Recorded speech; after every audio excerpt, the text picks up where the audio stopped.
Brad Garlinghouse testifies in front of Congress, is asked a direct question on what he would do as far as crypto regulation in the United States. You have to hear his answer. Also, Charles Hoskinson was interviewed on the Sean Ryan show, and you have to hear, this is one of the best explanations from Charles Hoskinson that I've ever heard, and I want to play it directly here for you. We're also going to take a look at some key updates on the EVM sidechain, things that could benefit you greatly in the future, and there's also some new news. Bitwise CEO H. Horsley says Ripple could become an XRP Treasury company over the next year. We're going to get into that as well, guys. Let's go ahead and start here with Mr. Garlinghouse. Got it. Thank you. Mr. Garlinghouse, I'm going to turn to you with a related question. We're trying to calibrate an appropriate regulatory framework here for the digital assets arena. One of the concerns I have is, rather than engaging with technologists, with people in the industry who are actually at the cutting edge of innovation, lawmakers, regulators could actually try to force the digital assets markets into outdated regulatory frameworks. I think that would stifle innovation, that would put us at a great disadvantage. And as we think about it, there are certain factors that are unique to the digital assets ecosystem. And what factors would you emphasize that we focus on as we think about an appropriate regulatory framework moving forward? Thank you, Senator. I think there are unique aspects that need to be thoughtful and applied potentially uniquely to any legislation around this. That said, I do think that where Mr. Massad and I disagree is that depending upon an SEC and CFTC to work together assumes good faith appointed officials in doing that. What we have seen previously is the SEC actually sowed confusion in the marketplace.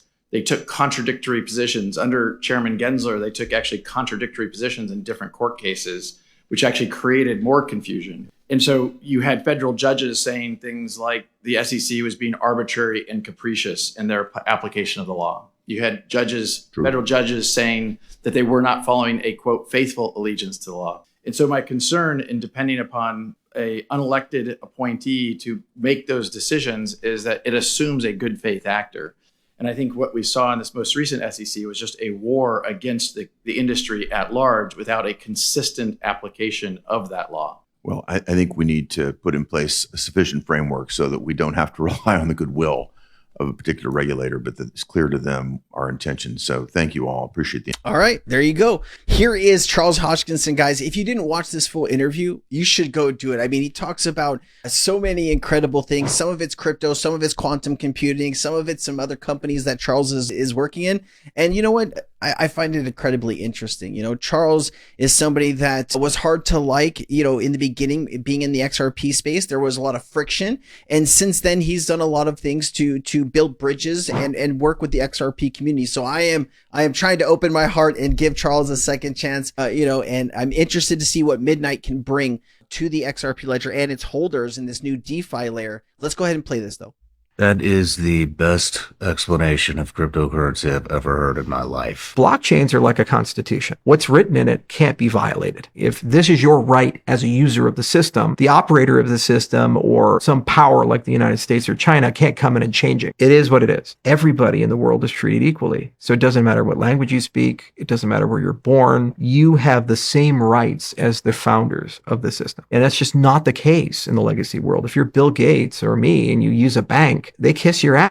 You have numbers you can call and you just say, I need this and this. Oh, of course, you know, we'll drop off a pallet of cash in front of your house. You can't do that as a poor farmer in Senegal. In a cryptocurrency, my use is identical to that farmer in Senegal's use. Then there's a question of, well, why do the tokens exist? That comes into what type of world do you want to live in? Do you want your trust infrastructure to be owned and controlled by a federated, unchanging oligarchy, or do you want it to be decentralized? When it's decentralized, no one has censorship capabilities. Nobody can come in and say, well, I don't like Sean Ryan. I don't like his content, so I'm going to kick him out. No, everybody gets to play, the good, the bad, and the ugly. In a world that's multipolar and there's all these factions fighting each other, it makes a lot of sense to have something where we have something that we all agree on is a universal good thing and we all use despite our differences. So that's what blockchain is basically selling. It's selling this idea of objective reality. Then you can build an economic system from it. Then you can build a political system from it. Then you can build a social system from it, a way of communicating with each other. And if you have faith and belief in the underlying mathematics and the level of decentralization, then you start trusting the outputs of these systems. Man, just Just brilliancy. I love that. I really did. Let me know what you guys think about Charles' thing. And if you watched the interview, let me know what you thought about the interview.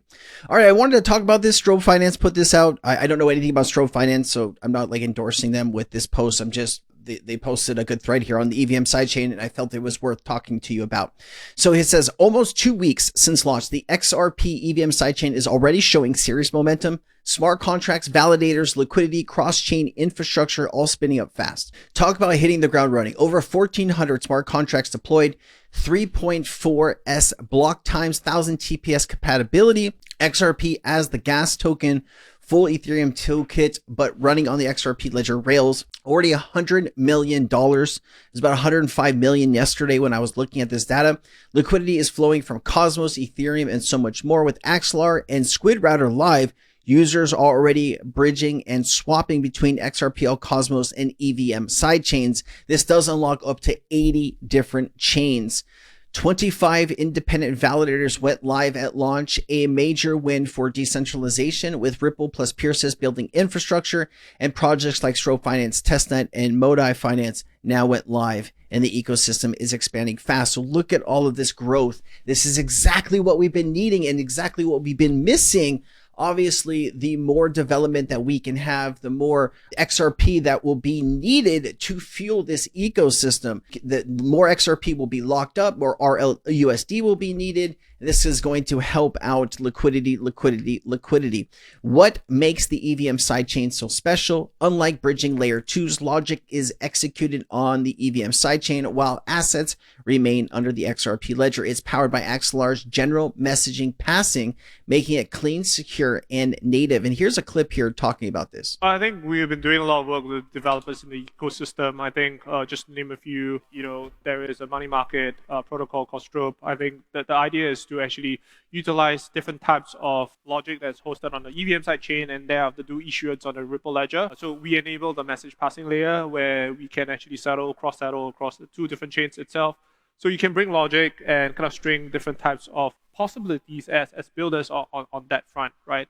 So on top of that, I think XLR has a cross-chain token standard that can potentially enable any issuers from Ripple ledger to actually issue onto other chains, or even existing developers from other ecosystems to actually onboard on the Ripple ledger very seamlessly without compromising on security and liveliness on that front. All right, exciting. A lot of things happening here. Also, what's this unlock? Lending and borrowing, cross-chain payments, real-world asset protocols, Ethereum programmability entering the XRP ledger, institutional DeFi. What's next? More apps launching every single day. DeFi staking and yield tools. On-chain metrics are climbing. XRPL smart contracts era is officially here. Also, I wanted to go over this really quickly. H. Horsley says Ripple could become an XRP Treasury company. What does this mean?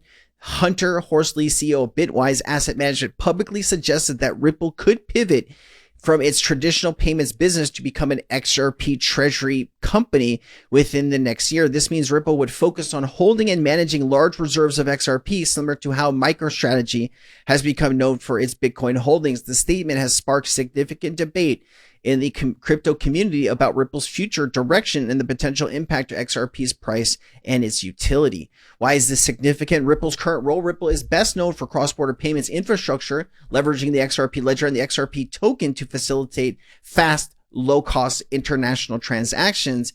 XRP Holdings Ripple controls approximately 41% of the total XRP supply. It's about 41 billion tokens, with most of it still in escrow. This enormous reserve is valued at nearly $94 billion, leading to ongoing debates about centralization and Ripple's influence. Interesting to know that if Ripple wanted to become a systemically important bank here in the United States, they would need anywhere from $100 billion to $250 billion worth of assets.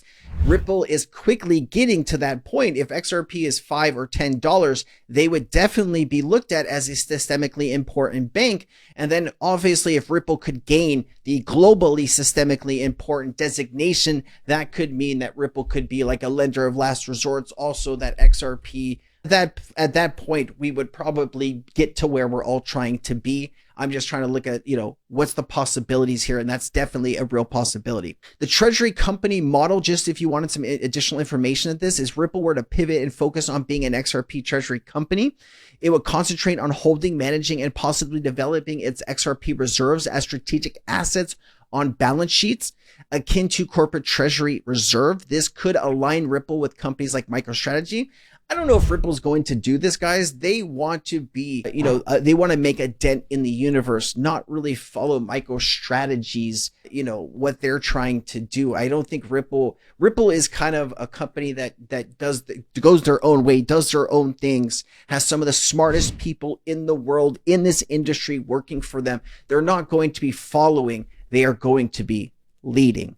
I've been Crypto Sensei, guys. I hope you enjoyed this video. If you did, please hit like. Please give me a comment down below what you thought. And if you thought the video was good, please share it with somebody that you know. I'll see you next time. Aloha.